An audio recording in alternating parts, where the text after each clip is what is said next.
Remember that feeling when you're about to go on a first date and you're obsessing over your hair and choosing the right clothes and wearing the right scent? There's someone that you've observed or seen around or maybe even caught eyes with across the room, someone that maybe you're friends with, but it's time for things to go to the next level. And so begins one of the most exciting and yet nervous times of our lives.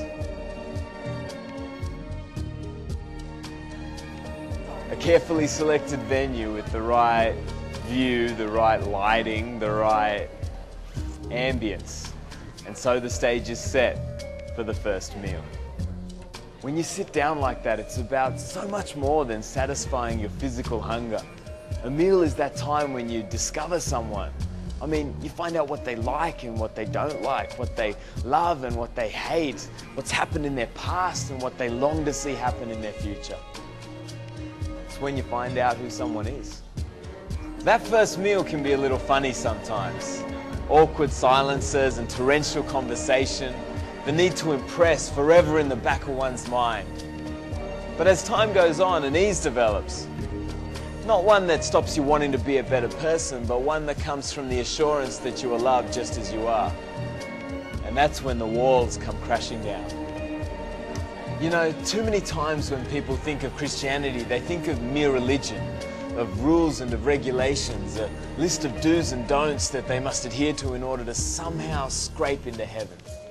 That's not it. Jesus didn't come to earth and die so that he could institute some sort of behavior modification program. No.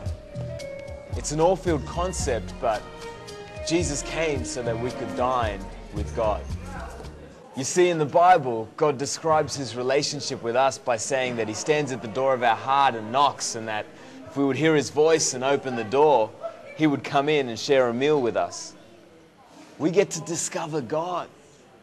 We get to find out what he likes and doesn't like, what he loves and what he hates, what's happened already and what he longs to see happen. I remember when I first realized that I could know God. I mean, really know God and talk to him. I was walking in the park opposite my house and it hit me. I suddenly understood that God didn't just love me, but he liked me. He wanted to hear about my life and what was going on, the good things and the bad things and everything in between. I remember realizing that I didn't have to impress him. I didn't have to say all the right things or wear the right clothes or be funny enough or cool enough. He just liked me. For the first time, I didn't have to prove anything. The beautiful thing is that we don't even have to have it all together before we answer the door and let him in. He'll hang out with us just as we are. So go on, share a meal with him. You'll fall for him, the Savior, and you'll come to know that he's already fallen for you.